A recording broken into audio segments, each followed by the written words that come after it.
Assalamualaikum warahmatullahi wabarakatuh. Salam rahayu dan salam sejahtera untuk kita semua. Benarkah Allah itu menciptakan?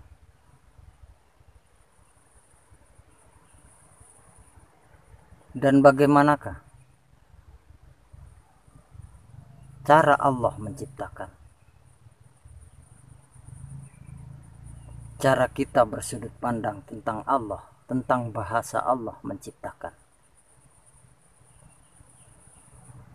Bagi saya, Allah itu tidak pernah menciptakan apapun di dalam pemahaman bahasa Allah.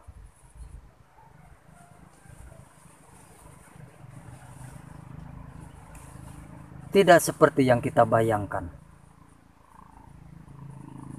Contohnya,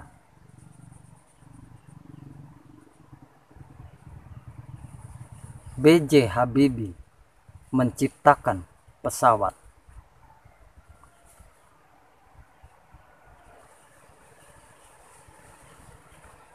B.J. Habibie dan ciptaannya, pesawat Boeing tersebut, terpisah. B.J. Habibie-nya tersendiri dan pesawat ciptaannya pun sendiri. Mereka terpisah.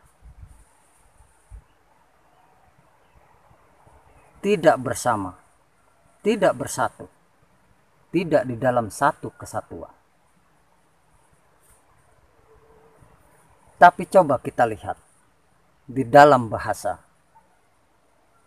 Pertama-tama Allah mengatakan, ku ambil sebagian ruhku untuk menghidupi wujud Adam.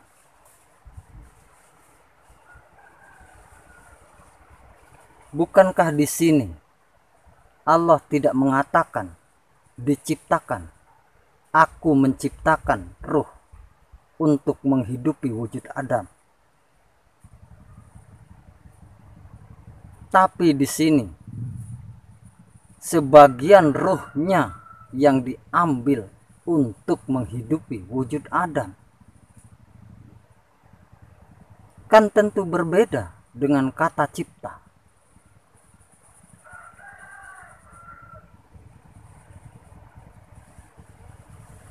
Tapi ada kata lain.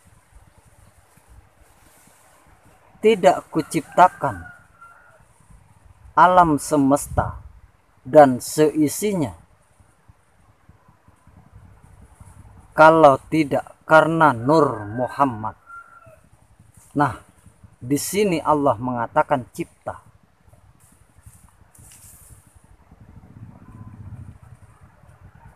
Coba kita renungkan.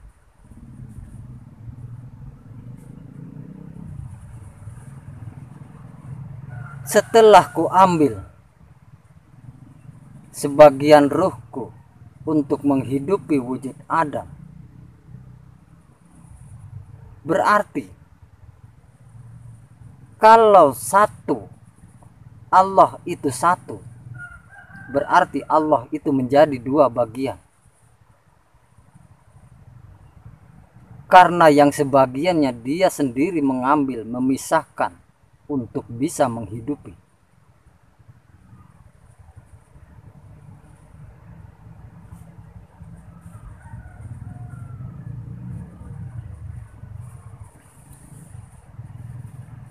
Lalu apa yang dimaksud Allah? Tidak kuciptakan alam semesta dan seisinya kalau tidak karena Nur Muhammad. Apa maksud Allah di sini? Sebenarnya kalau kita teliti, kita pahami, Muhammad itu kan hamid di dalam kata lain. Kebaikan, kebajikan, kebermanfaatan.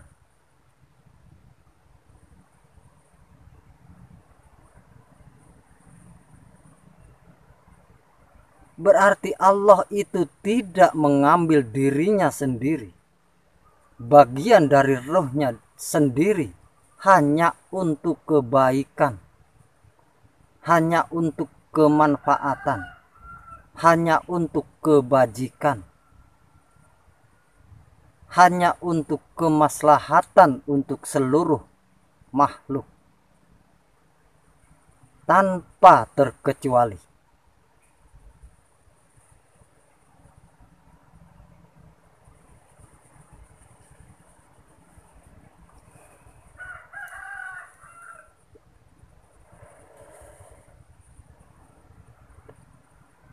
Di sini tanpa terkecuali.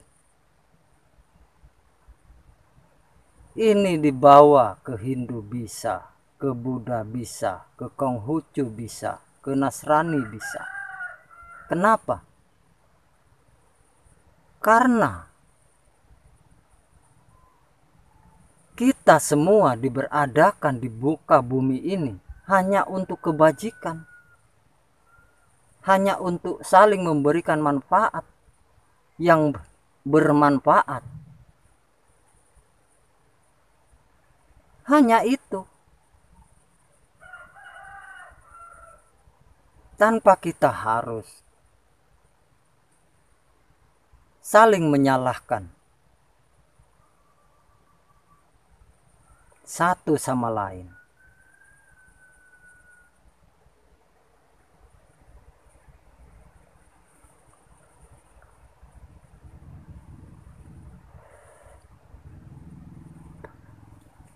Karena Allah itu wujud di dalam wujudnya sendiri.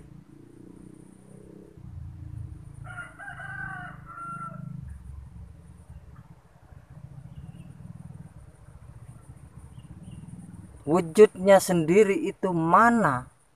Semua yang berwujud, itulah Allah.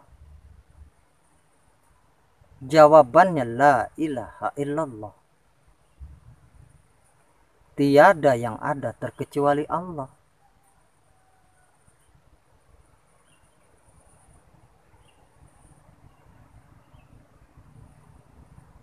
Itulah sifat Allah itu sangat banyak. Yang maha halus, yang halus, yang lembut, yang kasar,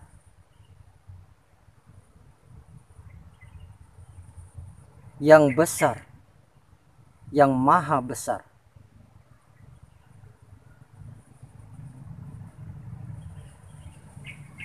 Semua dia, semua itu adalah Allah. Yang sekarang sedang kita akui.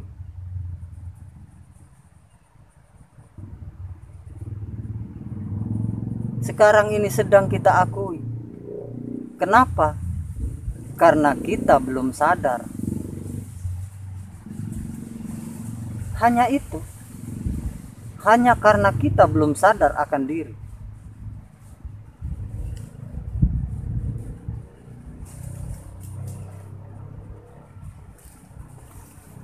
Selama kita menafsirkan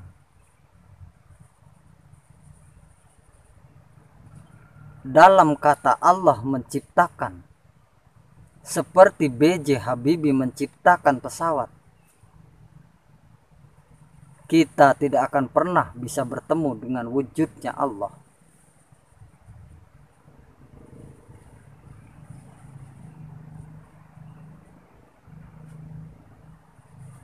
Sedangkan Allah itu Tuhan kita di dalam pengakuan.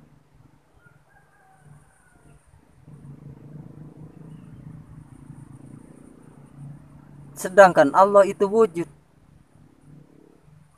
Kenapa kita yang bertuhankan Allah tidak bisa menemukan wujud Allah? Karena kita menganggap seperti B.J. Habibie menciptakan pesawat. B.J. Habibie-nya di sini. Pesawatnya ada di sana. Seperti itu kita. mengartikan Allah menciptakan.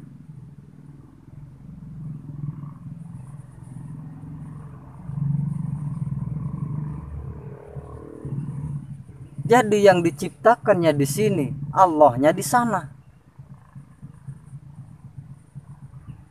Jauh sekali. Padahal Allah mengatakan, aku itu lebih dekat daripada urat nadimu. Bagaimana? Kita beranggapan Allah itu jauh ada di sana. Tapi Allah sendiri mengatakan, aku itu lebih dekat daripada urat nadimu. Puyeng.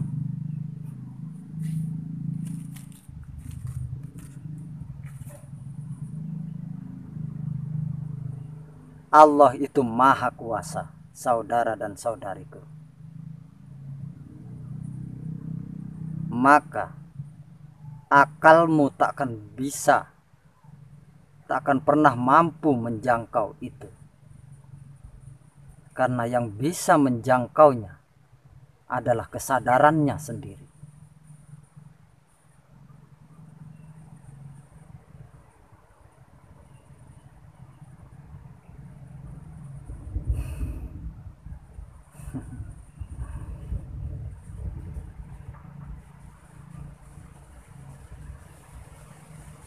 Memang banyak yang terbolak-balik.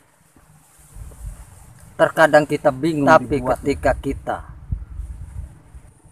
bisa memaknai setiap kalimat-kalimat Al-Quran, tidak sekedar kita membacanya, tapi sampai kepada maknanya. Sungguh Allah itu wujud, tapi tidak seperti yang kita bayangkan. Karena di sini kita harus bisa melepaskan ego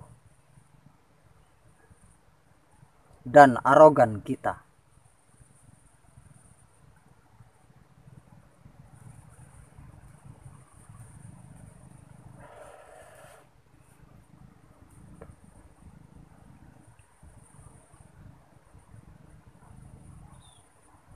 Kita sudah terlalu terbiasa dengan apa katanya.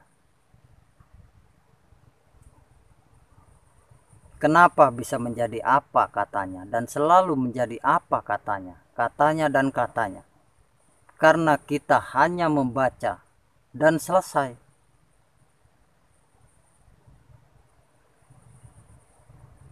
Tidak setelah membaca kita memaknainya. Tidak. Setelah membaca selesai, tinggal nunggu pahala. Itu yang selama ini kita pahami.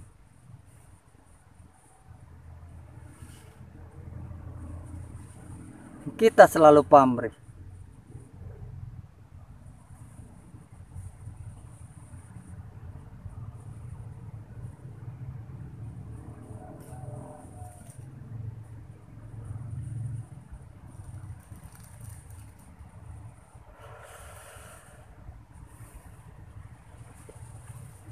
Padahal ketika kita sadar, sungguh Allah itu nyata.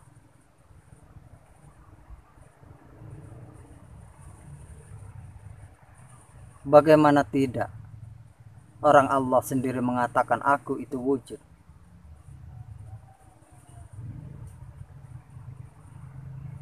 Apakah mungkin yang wujud itu gaib? Bukankah wujud itu terlihat?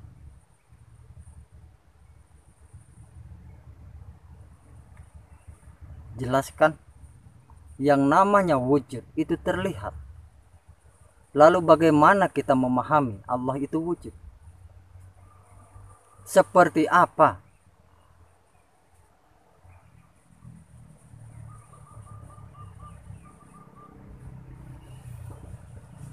Itu kembali kepada kesadaran kita masing-masing. Karena bahasa ini di wilayah ini sangatlah riskan.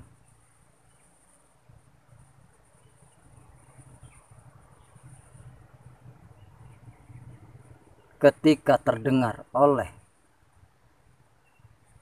kita yang masih berego dan berarogan.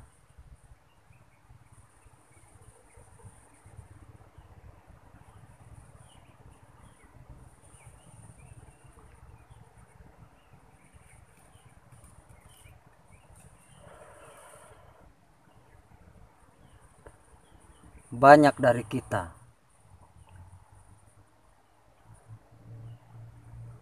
yang hanya memahami bahasa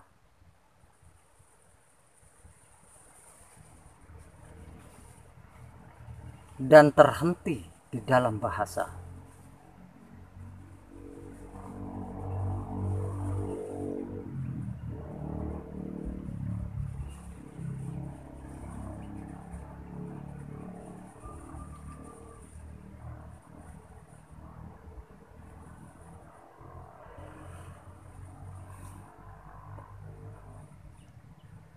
Bagaimana yang gaib itu akan terungkap, yang kita sebut gaib itu akan terungkap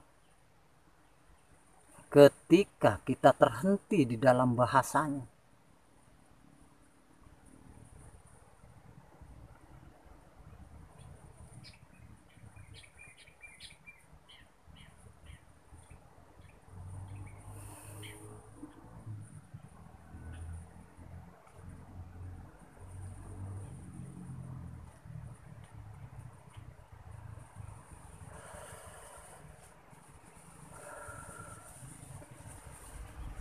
Kita harus bisa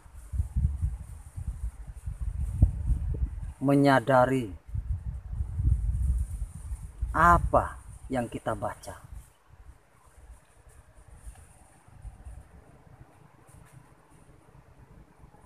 Kalau kita bisa menyadari apa yang kita baca,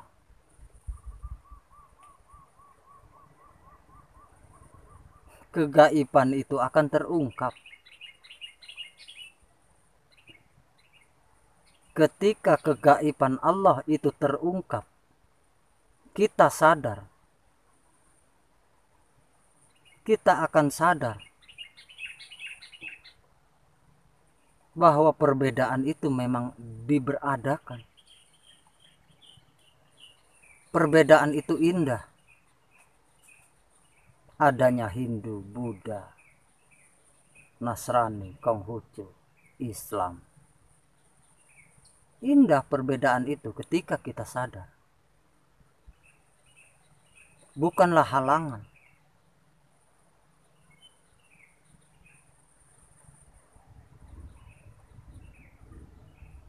Itu bukanlah lawan. Itu kawan.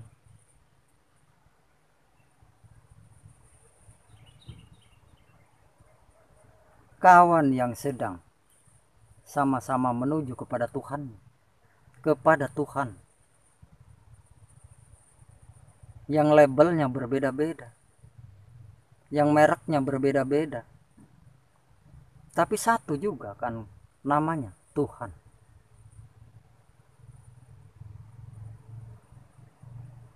Kalau di titik ini lalu apa yang akan diperebutkan?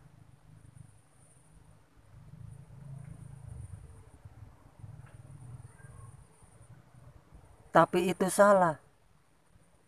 Bukankah kebenaran yang sebenar-benarnya benar itu milik Tuhan? Hanya kita tertipu. Kita masih tertipu oleh anggapan kita yang masih sempit di dalam memaknai Tuhan.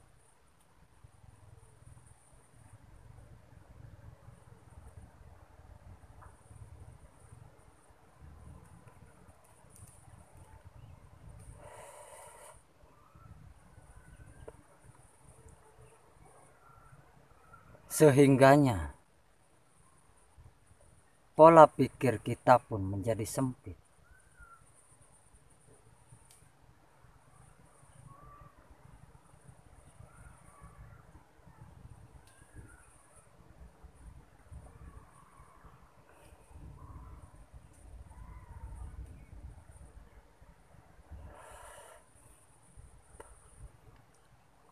Karena pola pikir kita sempit.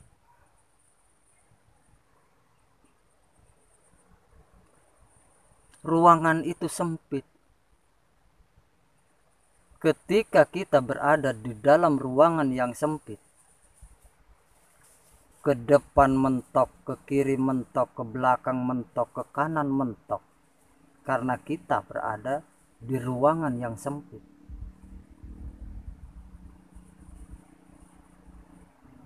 Coba pelajari alam semesta yang maha luas itu.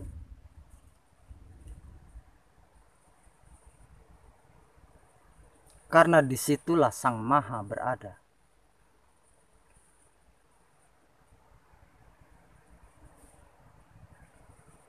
Dan dari situlah kita berasal.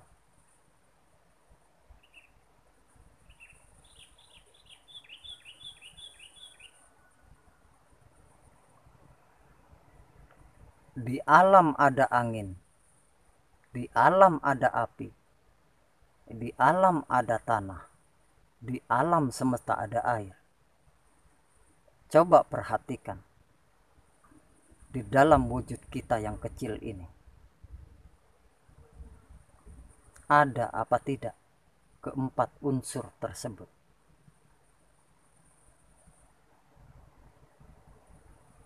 Karena tubuh kita yang kecil ini, wujud kita yang kecil ini, gambaran dari yang maha besar.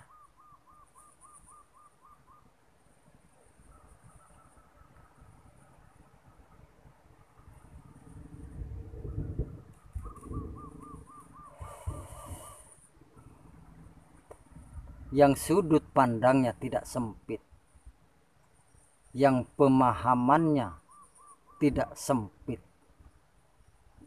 tidak picik, sehingganya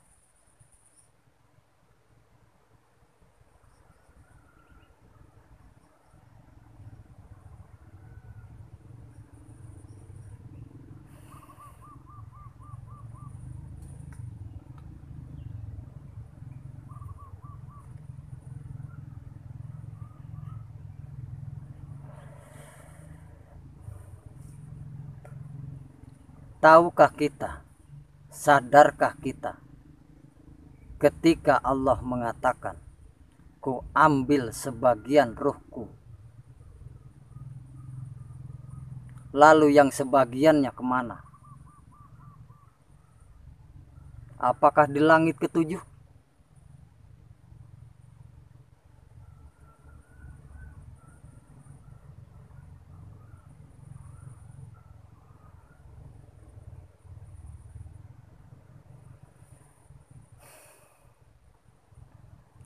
Inilah kenapa Allah mengatakan, aku lebih dekat daripada urat nadimu.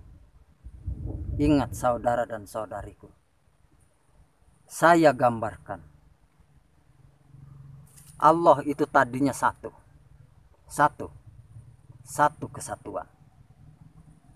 Ketika ku ambil sebagian ruhku untuk menghidupi wujud Adam, menghidupi wujud setiap yang wujud, bukankah terpisah menjadi dua? Ini menghidupi wujud, lalu ini kemana?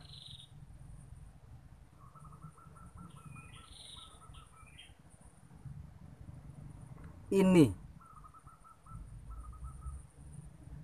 yang kita banyak yang gagal paham. Ketika ini yang satu menghidupi ruh, sebagian ruh itu menghidupi wujud Adam, maka sebagian ruhnya ini menjadi alam semesta.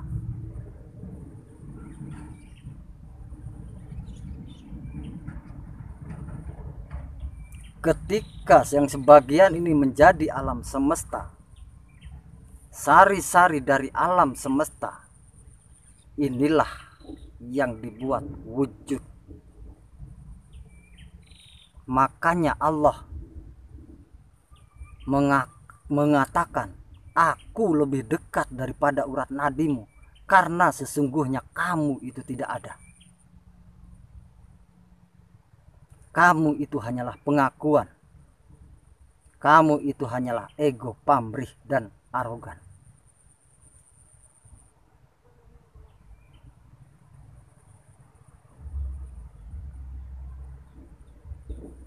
Atas dasar itulah, carilah aku di dalam wujudmu. Dan jangan kau cari aku keluar dari dirimu. Karena ketika kau mencariku keluar dari dirimu, Allah yang mengatakan, kamu tersesat semakin jauh.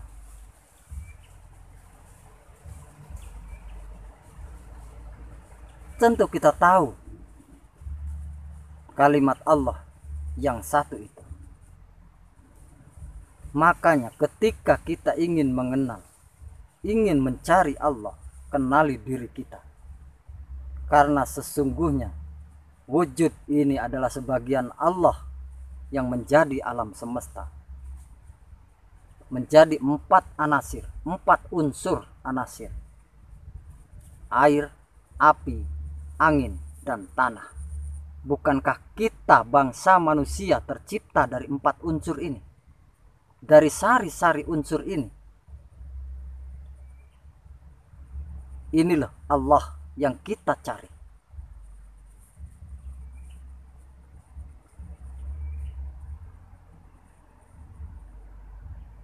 Ketika kita menyadari hal ini, sungguh kau itu bodoh.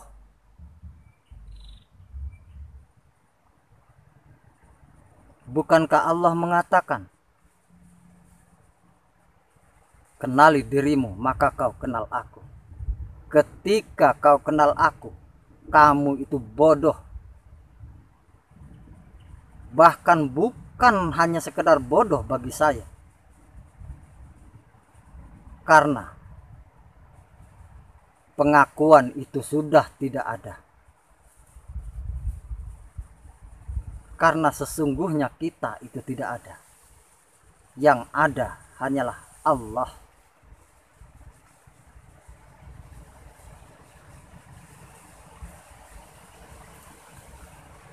Ketika kita sadar,